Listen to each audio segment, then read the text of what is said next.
مزید ویڈیو کو دیکھنے کے لیے ہمارا چینل سبسکرائب کریں۔ آج کے اس ویڈیو میں ہم پڑھیں گے اسم معرفہ اور اس کی اقسام کے بارے میں۔ اسم معرفہ وہ اسم جو کسی مخصوص یعنی خاص شخص، جگہ یا چیز کو ظاہر کرے اسم معرفہ کہلاتا ہے۔ مثلاً علامہ اقبال ایک مشہور شخصیت ہے، دبئی ایک مشہور جگہ ہے، برج خلیفہ ایک مشہور چیز ہے، وغیرہ۔ اسم معرفہ کی اقسام۔ اسم معرفہ کی کل 4 اقسام ہیں۔ پہلے نمبر پر اسم علم۔ اسم علم سے مراد وہ خاص نام ہے جو کسی شخص، جگہ یا چیز، یہاں پر میں 2 چیزیں بھول گیا، اس کے لیے معذرت خواہ ہوں۔ کسی شخص، جگہ یا چیز کی پہچان کے لیے بطور علامت استعمال کیا جاتا ہے۔ پھر سے سنیں، اسم علم۔ اسم علم سے مراد وہ خاص نام ہے جو کسی شخص، جگہ یا چیز کی پہچان کے لیے بطور علامت استعمال کیا جاتا ہے۔ مثلاً قائد اعظم، تاج محل، کوہ طور، وغیرہ۔ دوسرے نمبر پر ہے اسم ضمیر۔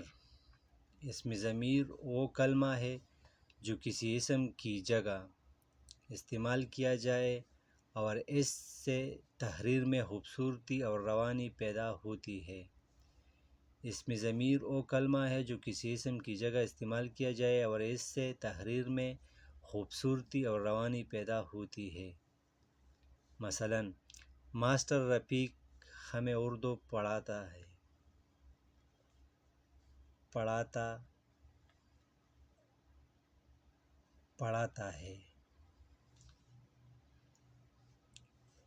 وہ بہت محنتی ہے، ہم اس کو پسند کرتے ہیں۔ پیراگراف پھر سے سنیں، ماسٹر رفیق ہمیں اردو پڑھاتا ہے، وہ بہت محنتی ہے، ہم اس کو پسند کرتے ہیں۔ ان جملوں میں وہ، ہم، اس، ہمیں یہ اسماء ضمیر ہے۔ اسماء اسم کی جمع ہے، اسماء ضمیر ہے۔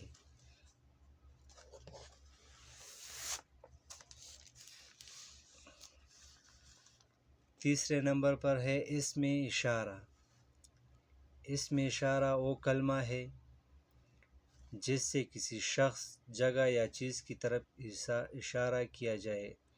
اسم اشارہ وہ کلمہ ہے جس سے کسی شخص، جگہ یا چیز کی طرف اشارہ کیا جائے۔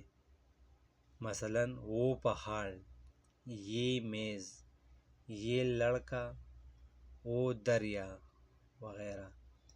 ان کلمات میں وہ اور یہ اسماء اشارہ ہے۔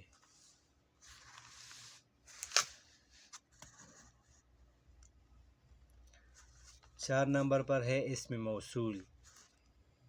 اسم موصول وہ اسم ہے جس کے ساتھ جب تک کوئی دوسرا جملہ نہ ملایا جائے تو پورا معنی نہیں دیتا۔ معنی یا معنی۔ اسم موصول وہ اسم ہے جس کے ساتھ جب تک کوئی دوسرا جملہ نہ ملایا جائے تو پورا معنی نہیں دیتا۔ مثلاً جو محنت کرتا ہے عزت پاتا ہے۔ ان جملوں پر غور کریں۔ دوسرا جملہ ہے، آپ جو کچھ کرتے ہیں ٹھیک ہے۔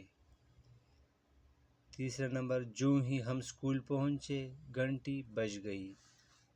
ان جملوں میں جو کچھ اور جوں ہی اسماء موصول ہے۔